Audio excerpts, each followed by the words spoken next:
कैरली नाम के एक आदमी की, हंगेरियन आर्मी, और वो उस कंट्री का बेस्ट पिस्टल शूटर था।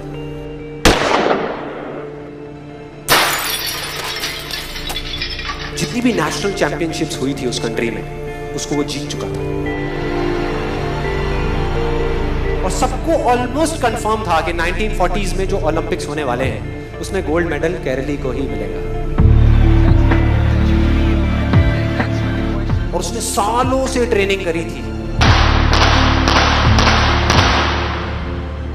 उसका एक ही सपना था, एक ही फोकस था कि मुझे अपने इस हाथ को दुनिया का बेस्ट शूटिंग हैंड बनाना है, बेस्ट बनाना है, बेस्ट बनाना है। और वो कामयाब हो गया, उसने बना लिया बेस्ट शूटिंग हैंड। सिर्फ 2 साल का फर्क था।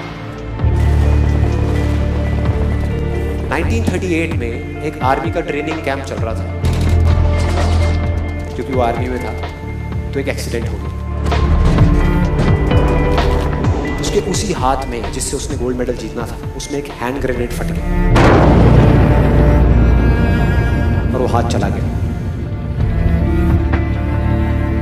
जो उसका सपना था, जो फोकस था, सब खत्म।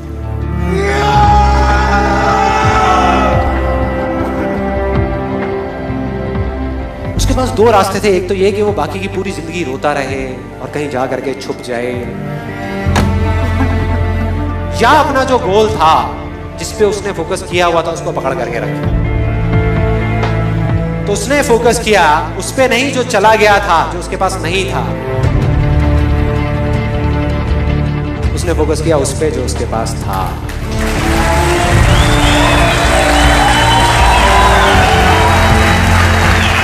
जो उसके पास था। और क्या था उसके पास में? एक लेफ्ट हैंड, एक ऐसा हाथ जिससे वो लिख तक नहीं सकता था। 1 महीने तक उसका हॉस्पिटल में इलाज चला इस हाथ के लिए, और सही 1 महीने बाद अपनी ट्रेनिंग शुरू कर दी इस हाथ की।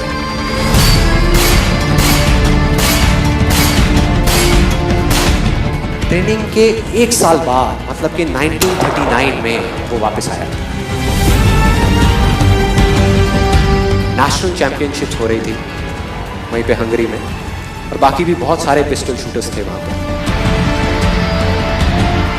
उन्होंने जा करके उसको कांग्रेचुलेट किया, कहा कि यार देखो ये होता है जज्बा, ये होती है स्पोर्ट्समैन स्पिरिट, कि इतना सब कुछ होने के बाद भी तुम यहां पर आए हो हमको देखने के लिए और हमारा हौसला बढ़ाने के लिए। किसी को नहीं पता था कि वो 1 साल से अपनी ट्रेनिंग कर रहा था लेफ्ट हैंड की। और उसने जवाब दिया, मैं यहां पर तुम्हारा हौसला बढ़ाने नहीं आया, तुम्हारे साथ कॉम्पीट करने आया हूं, तुमसे लड़ने आया हूं, तैयार हो जाओ। और कंपटीशन हुआ।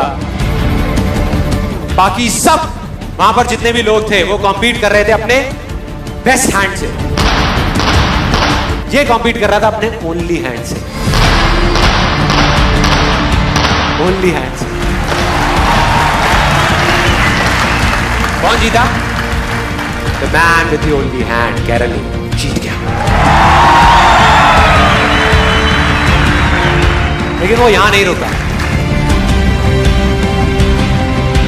उसका गोल क्लियर था कि मुझे इस हाथ को इस कंट्री का नहीं, इस पूरी दुनिया का बेस्ट शूटिंग हैंड बनाना है। उसने अपना सारा फोकस उठा करके डाला 1940 पे, जब ओलंपिक्स होने वाले थे। लेकिन 1940s के ओलंपिक्स कैंसिल हो गए वर्ल्ड वॉर की वजह से।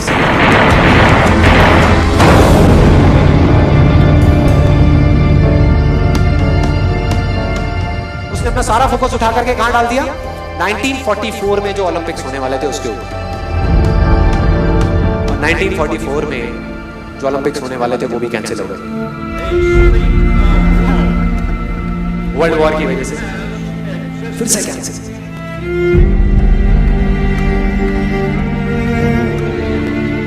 उसने अपना सारा फोकस उठा करके डाल दिया 1948 के ओलंपिक्स में।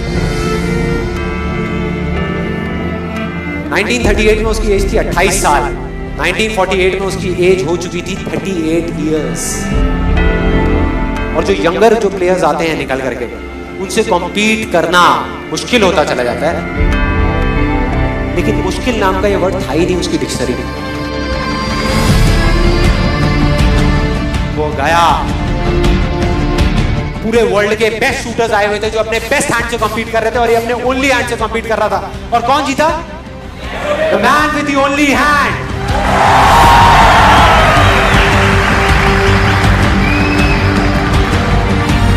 लेकिन वो तब भी नहीं रुका।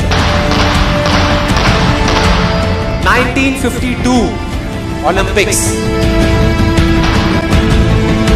दोबारा कॉम्पीट किया उसने, और इस बार गोल्ड मेडल कौन जीता? गैरल ली। 4 साल बाद दोबारा से, और पूरी की पूरी हिस्ट्री को बदल करके रख दिया ओलंपिक्स में। इस पर्टिकुलर कंपटीशन में उससे पहले किसी भी एथलीट ने लगातार 2 गोल्ड मेडल्स नहीं जीते।